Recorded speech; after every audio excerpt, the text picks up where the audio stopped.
إن الحمد لله نحمده ونستعينه ونستغفره ونعوذ بالله من شرور أنفسنا ومن سيئات أعمالنا من يهده الله فلا مضل له ومن يضلله فلا هادي له وأشهد أن لا إله إلا الله وحده لا شريك له وأشهد أن محمدا عبده ورسوله. أعوذ بالله السميع العليم من الشيطان الرجيم. بسم الله الرحمن الرحيم. يا أيها الذين آمنوا اتقوا الله حق تقاته ولا تموتن إلا وأنتم مسلمون. يا أيها الناس اتقوا ربكم الذي خلقكم من نفس واحدة وخلق منها زوجها وبث منهما رجالا كثيرا ونساء واتقوا الله الذي تساءلون به والأرحام إن الله كان عليكم رقيبا. يا أيها الذين آمنوا اتقوا الله وقولوا قولا سديدا يصلح لكم أعمالكم ويغفر لكم ذنوبكم ومن يطع الله ورسوله فقد فاز فوزا عظيما. أما بعد فإن أصدق الحديث كتاب الله وخير الهدي هدي محمد صلى الله عليه وسلم وشر الأمور محدثاتها وكل محدثة بدعة وكل بدعة ضلالة وكل ضلالة في النار. أعوذ بالله السميع العليم من الشيطان الرجيم. بسم الله الرحمن الرحيم. لقد كان لكم في رسول الله أسوة حسنة. اللہ تبارک و تعالی نے فرمایا کہ در حقیقت تم لوگوں کے لیے رسول اللہ صلی اللہ علیہ وسلم میں بہترین نمونہ موجود ہے. وقال اللہ تعالی فی موضع آخر اعوذ باللہ من الشیطان الرجیم. بسم اللہ الرحمن الرحیم. وما آتاکم الرسول فخذوہ وما نہاکم عنہ فانتہوا. اللہ تعالی نے فرمایا کہ جو رسول اللہ صلی اللہ علیہ وسلم تم لوگوں کو دیں اسے لے لو اور جس سے منع کریں اس سے رک جاؤ. محترم بزرگوں اور بھائیوں، نبوت کا 13واں سال تھا. ماہ سفر کی 27ویں رات تھی. نہایت ہی تاریک اور بھیانک شب تھی. کفار مکہ نے حضور اکرم صلی اللہ علیہ وسلم کا گھر گھیر رکھا تھا. فیصلہ یہ تھا کہ جو ہی رسول اللہ صلی اللہ علیہ وسلم باہر تشریف لائیں گے سب یکبارگی تلواروں سے حملہ کر دیں گے. اللہ تعالیٰ کے رسول صلی اللہ علیہ وسلم نے الہی ہدایات کے تحت حضرت علی رضی اللہ تعالی عنہ کو اپنے بستر پر لٹایا اور سورہ یاسین کی تلاوت کرتے ہوئے کفار کے گھیرے سے باہر نکل گئے. صبح جب انہیں یہ معلوم ہوا کہ اللہ تعالیٰ کے رسول صلی اللہ علیہ وسلم تو اللہ تعالیٰ کی حفاظت میں تشریف لے جا چکے تو دانت پیستے ہی رہ گئے۔ وہ حیران تھے کہ یہ کیا ہوا، یہ کیسے ہوا۔ کفار مکہ نے اعلان کیا کہ جو شخص بھی توبہ توبہ محمد صلی اللہ علیہ وسلم کا سر کاٹ کر لائے گا یا آپ صلی اللہ علیہ وسلم کو زندہ گرفتار کر کے لائے گا، اسے انعام دیا جائے گا، بہت بڑا انعام دیا جائے گا، 100 موٹے تازے اونٹ۔ انعام کی لالچ میں سب سے پہلے جو شخص رسول اللہ صلی اللہ علیہ وسلم کا پیچھا کرنے کے لیے دوڑا وہ سراقہ بن جاشم تھا۔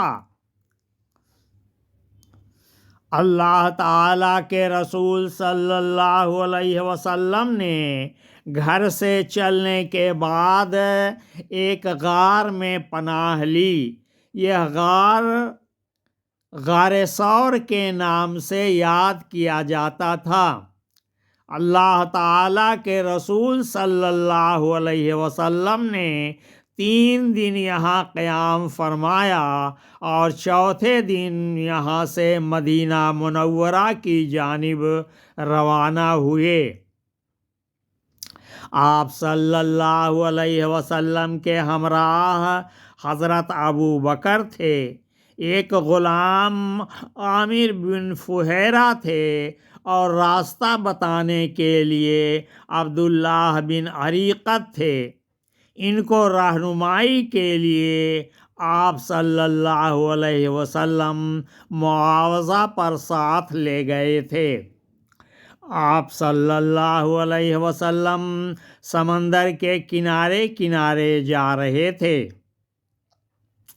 تو یکایک آپ صلی اللہ علیہ وسلم پر سراقہ بن جاشم کی نظر پڑی۔ وہ خوشی سے اچھل پڑا اور اس نے اپنا برق رفتار گھوڑا، بجلی کی طرح دوڑتا ہوا گھوڑا آپ کے تعاقب میں ڈال دیا۔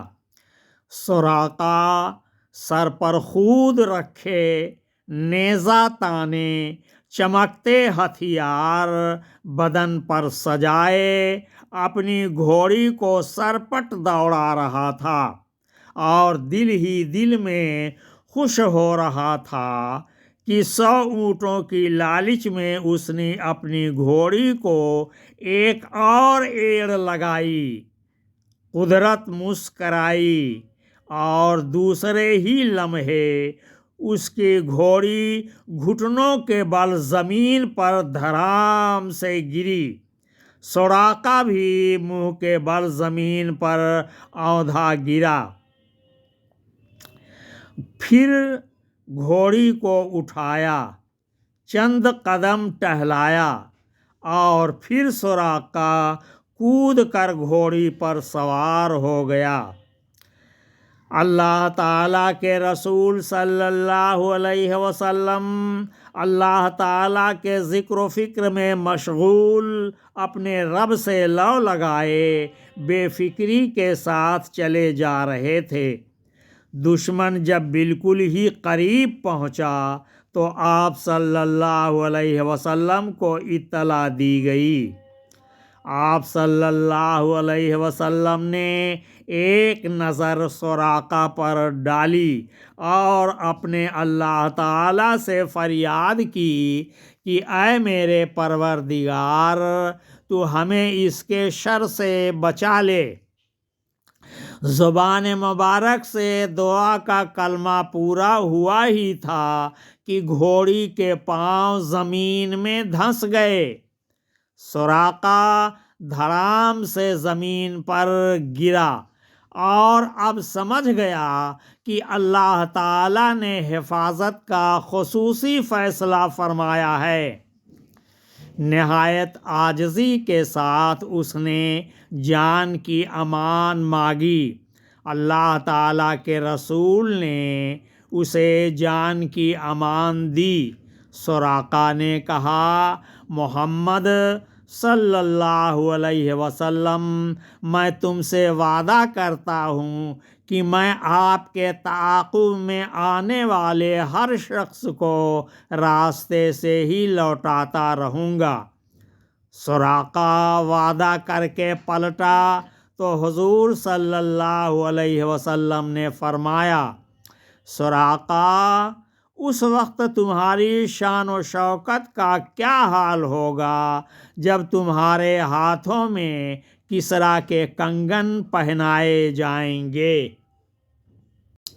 چند سال ہی گزرے تھے کہ اللہ تعالیٰ کے رسول صلی اللہ علیہ وسلم کا سر کاٹنے والا یہ سراقہ رسول اللہ صلی اللہ علیہ وسلم کی بارگاہ میں حاضر ہوا اور کہا، یا رسول اللہ، مجھے اپنے فداکاروں میں شامل فرمائیے۔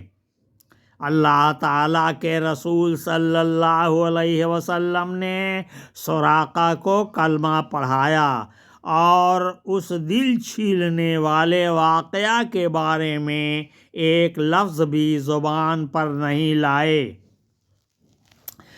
فاروق اعظم رضی اللہ عنہ کے دور میں جب مدائن فتح ہوا اور کسریٰ کے تاج اور بیش قیمت زیورات فاروق اعظم رضی اللہ عنہ کے سامنے پیش کیے گئے تو امیر المومنین حضرت عمر فاروق رضی اللہ عنہ نے سراقہ کو اپنے پاس بلایا اور ان کے ہاتھوں میں کسریٰ کے کنگن پہنائے۔ کچھ دیر دیکھتے رہے، پھر فرمایا، اللہ اکبر، اس بے نیاز کی بھی کیا شان ہے کہ کسریٰ کے کنگن اس نے عرب کے بدو سراقہ کو پہنائے۔ محترم بزرگوں اور بھائیوں، بشر کو ہے رب سے ملایا ہے کس نے، بشر کو ہے رب سے ملایا ہے کس نے، طریق عبادت سکھایا ہے کس نے، جو امی تھے ان کو پڑھایا ہے کس نے، جو سوئے تھے ان کو جگایا ہے کس نے، جو پوچھو گے مجھ سے تو میں یہ کہوں گا، حبیب الہ احمد مجتبیٰ نے صلی اللہ علیہ وسلم۔ بتایا ہے کس نے کہ عرفان کیا ہے، بتایا ہے کس نے کہ عرفان کیا ہے اخلاق کیا اور احسان کیا ہے رب کون اور اس کا فرمان کیا ہے اسلام کیا اور ایمان کیا ہے، جو پوچھو گے مجھ سے تو میں یہ کہوں گا، حبیب الہ اشرف الانبیاء نے۔ حقیقت کے پردوں کو کس نے اٹھایا، حقیقت کے پردوں کو کس نے اٹھایا، خیالات باطل کو یکسر مٹایا، نہ سمجھا کبھی کس نے اپنا پرایا، گنواروں کو کس نے مہذب بنایا؟ جو پوچھو گے مجھ سے تو میں یہ کہوں گا، حبیب الہ خاتم الانبیاء نے صلی اللہ علیہ وسلم۔ محترم بزرگوں اور بھائیوں، ہجرت نبوی کا تیسرا سال تھا۔ بدر کے مقتولین کا بدلہ لینے کے لیے قریش بےتاب تھے۔ ایک شخص عمیر بن وہب حضور اکرم صلی اللہ علیہ وسلم کا کٹر دشمن تھا۔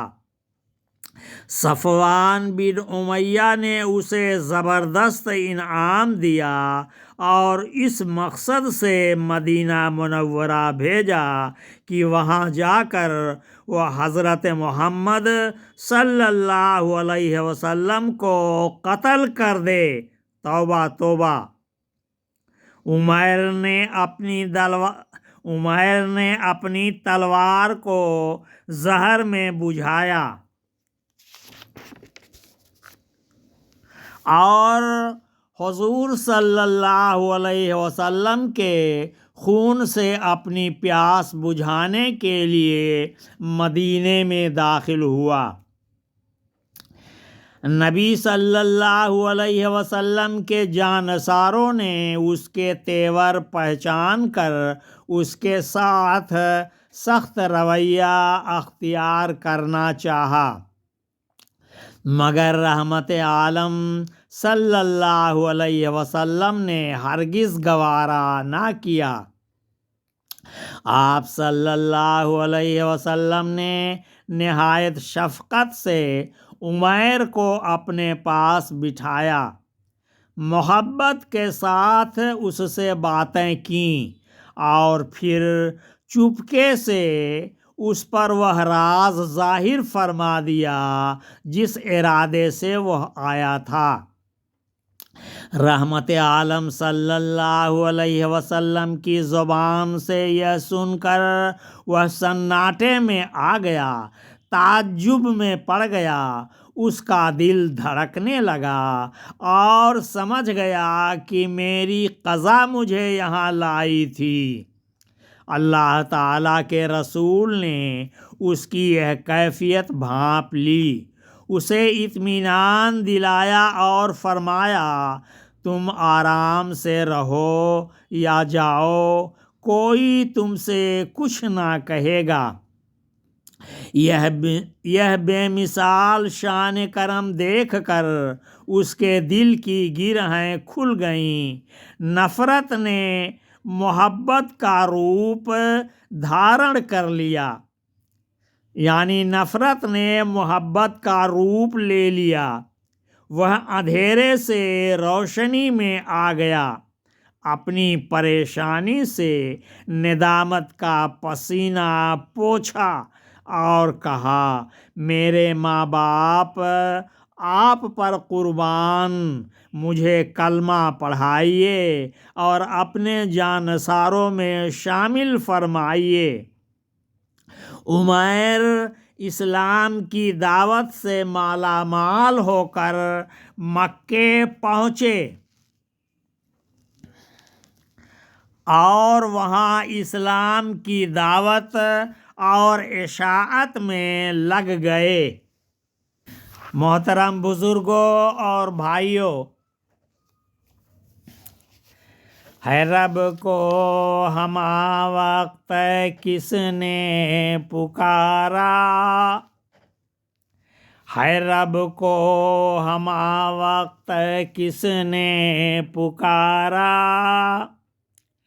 ہے کھایا کبھی اور کبھی کچھ نہ کھایا، دیا ہے سہاروں کو کس نے سہارا، رخ آدمیت کو کس نے نکھارا، جو پوچھو گے مجھ سے تو میں یہ کہوں گا، حبیب الہ اشرف الانبیاء نے صلی اللہ علیہ وسلم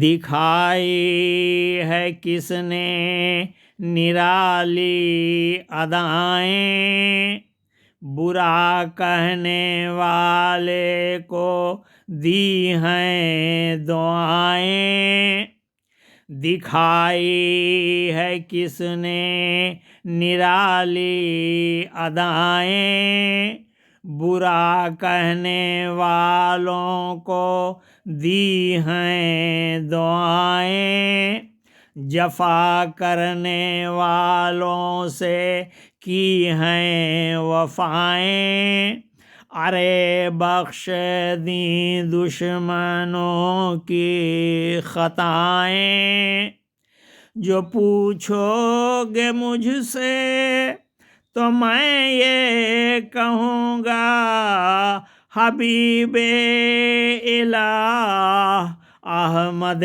مجتبی نے صلی اللہ علیہ وسلم شہادت کی انگلی سے دھارا بہا ہے، شہادت کی انگلی سے دھارا بہا ہے، رکا ہے اشارے سے سورج رکا ہے، اشارے سے شق القمر بھی ہوا ہے، بتاؤ مگر کس نے ایسا کیا ہے، جو پوچھو گے مجھ سے تو میں یہ کہوں گا، حبیب الہ احمد مجتبی نے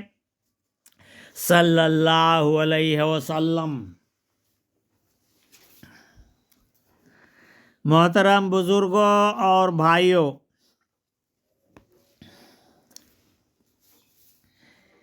ایک مرتبہ ایک صحابی نے ام المومنین حضرت عائشہ رضی اللہ عنہا سے کہا، نبی کریم صلی اللہ علیہ وسلم کی کوئی خصوصی بات آپ نے دیکھی ہو تو بتلائیے۔ حضرت عائشہ رضی اللہ عنہا نے فرمایا کہ آپ صلی اللہ علیہ وسلم کی ہر بات ہی عجیب تھی، کس کس بات کا تذکرہ کروں۔ ایک مرتبہ ایسا ہوا کہ اللہ تعالیٰ کے رسول صلی اللہ علیہ وسلم میرے ہی کمرے میں آرام فرما رہے تھے، رات گزر چکی تھی کہ یکایک آپ اٹھے اور باہر نکل گئے۔ میرے دل میں طرح طرح کے خیالات پیدا ہوئے، آج تو میری باری کا دن تھا اور آپ صلی اللہ علیہ وسلم کہیں اور جا رہے ہیں، یہ سوچ کر میں پیچھے پیچھے ہو لی۔ آپ صلی اللہ علیہ وسلم مسجد میں داخل ہوئے، کچھ دیر ٹھہر کر میں بھی اندر پہنچ گئی اور میں نے عجیب و غریب رقت انگیز منظر دیکھا۔ ہائے اللہ، میں کس خیال میں ہوں اور اللہ تعالیٰ کا رسول کس خیال میں ہے۔ بے ساختہ میری زبان سے نکلا، آپ صلی اللہ علیہ وسلم اپنے رب کے حضور ایک عاجز بندے کی طرح ہاتھ باندھے کھڑے ہیں اور زار و قطار رو رہے ہیں، ہچکی بدھی ہوئی ہے، آنسو بہہ رہے ہیں۔ داڑھی مبارک تر ہو گئی ہے آنسوؤں سے اور سینے تک آنسو بہہ رہے ہیں۔ پھر آپ صلی اللہ علیہ وسلم نے رکوع فرمایا۔ رکوع میں بھی آپ صلی اللہ علیہ وسلم روتے رہے۔ پھر سجدہ کیا، سجدے میں بھی روتے رہے۔ پھر سجدے سے اٹھے اور برابر روتے رہے۔ کسی بھی طرح آپ کا رونا کم نہیں ہو رہا تھا، یہاں تک کہ ستارے ڈوبنے لگے اور حضرت بلال رضی اللہ عنہ نے آ کر فجر کی اذان دی۔ نماز سے فارغ ہو کر جب آپ اندر گھر تشریف لائے تو میں نے دیکھا کہ آپ کے دونوں پاؤں سوجے ہوئے ہیں، پیروں کے انگوٹھے پھٹ سے گئے ہیں۔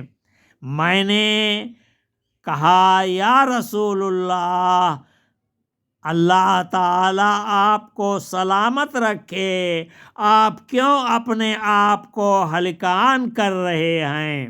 اللہ تعالیٰ نے آپ کی تو اگلی اور پچھلی سب گناہیں معاف فرما دی ہیں، تو پھر بھی آپ اتنی مشقت کیوں اٹھا رہے ہیں؟ حضور اکرم صلی اللہ علیہ وسلم نے فرمایا، عائشہ، جب میرے رب نے مجھ پر بے پایاں کرم کیا ہے، فضل کیا ہے، تو کیا میں اس کا شکر گزار بندہ نہ بنوں؟ افلا اکون عبدا شکورا۔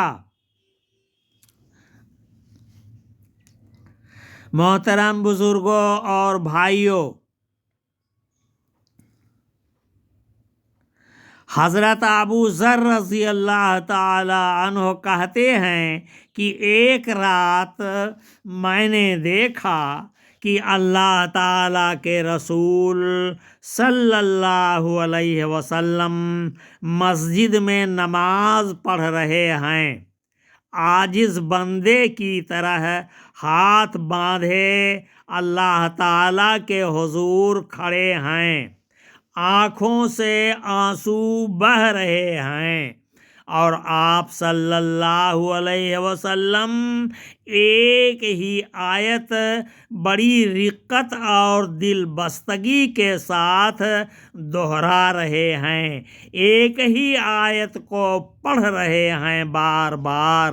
اعوذ باللہ من الشیطان الرجیم، بسم اللہ الرحمن الرحیم۔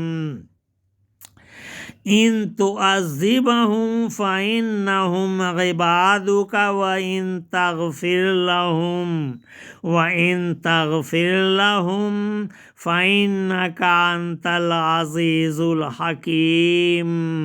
المائدہ۔ ان تعذبهم فإنهم عبادك وإن تغفر لهم فإنك أنت العزيز الحكيم۔ ان تعذبهم فإنهم عبادك وإن تغفر لهم فإنك أنت العزيز الحكيم۔ اس کا معنی یہ ہے کہ اگر اے اللہ تعالیٰ آپ انہیں عذاب دیں تو یہ آپ کے بندے ہیں، اور اگر آپ انہیں معاف فرما دیں تو آپ غالب ہیں اور عظیم ہیں۔ یہی آیت پڑھتے پڑھتے آپ صلی اللہ علیہ وسلم نے پوری رات گزار دی، یہاں تک کہ صبح کے مؤذن نے صبح ہونے کا اعلان کیا۔ مسند احمد۔ اتنا ہی نہیں بلکہ اللہ کے رسول حضرت محمد الرسول اللہ صلی اللہ علیہ وسلم تہجد کی نماز بڑی انتہائی اہتمام اور پابندی سے پڑھتے تھے۔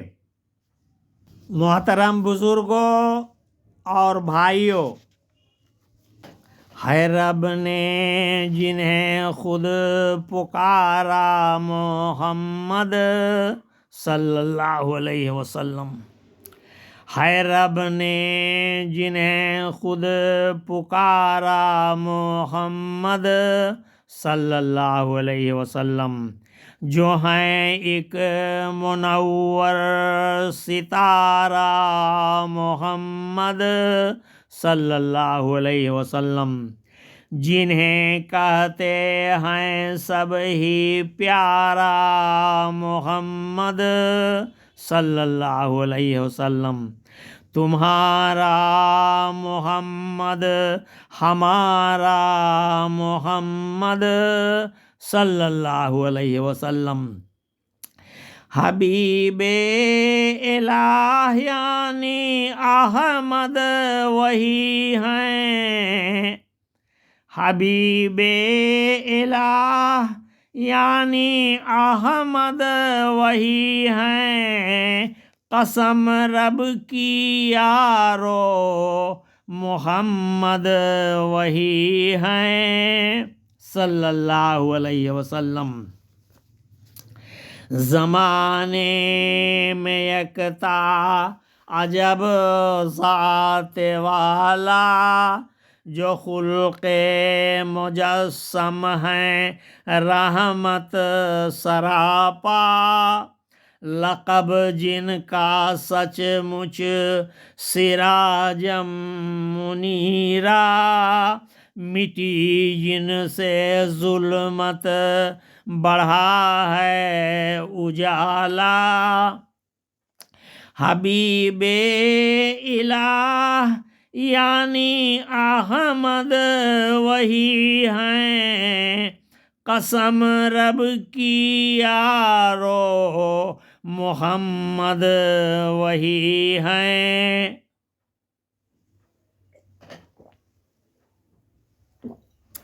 صلی اللہ علیہ وسلم۔ غلط کام کا جس کو عامل نہ دیکھا، غلط کام کا جن کو عامل نہ دیکھا، کبھی جن کی باتوں کو باطل نہ دیکھا، جنہیں سوئے دنیا بھی مائل نہ دیکھا، نگاہوں نے جن کا مماثل نہ دیکھا، حبیب الہ یعنی احمد وہی ہیں صلی اللہ علیہ وسلم، حبیب الہ یعنی احمد وہی ہیں، قسم رب کی یارو محمد وہی ہیں صلی اللہ علیہ وسلم تسلیما کثیرا کثیرا۔ اللہم صلی علی محمد وعلی آل محمد کما صلیت علی ابراہیم وعلی آل ابراہیم انک حمید مجید۔ اللہم بارک علی محمد وعلی آل محمد کما بارکت علی ابراہیم وعلی آل ابراہیم انک حمید مجید۔ جو کرتے تھے سجدہ زمین پر برابر، جو کرتے تھے سجدہ زمین پر برابر، ہوئے جلوہ گر جو کبھی آسماں پر، بچھا دی ہر ایک سمت رحمت کی چادر، نہیں جن سے کونین میں کوئی بڑھ کر، حبیب الہ یعنی احمد وہی ہیں صلی اللہ علیہ وسلم۔ حبیب الہ یعنی احمد وہی ہیں، قسم رب کی یارو محمد وہی ہیں صلی اللہ علیہ وسلم تسلیما کثیرا کثیرا۔ اللہم صلی علی محمد وعلی آل محمد کما صلیت علی ابراہیم وعلی آل ابراہیم انکا حمید مجید۔ اللہم بارک علی محمد وعلی آل محمد کما بارکت علی ابراہیم وعلی آل ابراہیم انکا حمید مجید۔ وآخر دعوانا ان الحمد للہ رب العالمین۔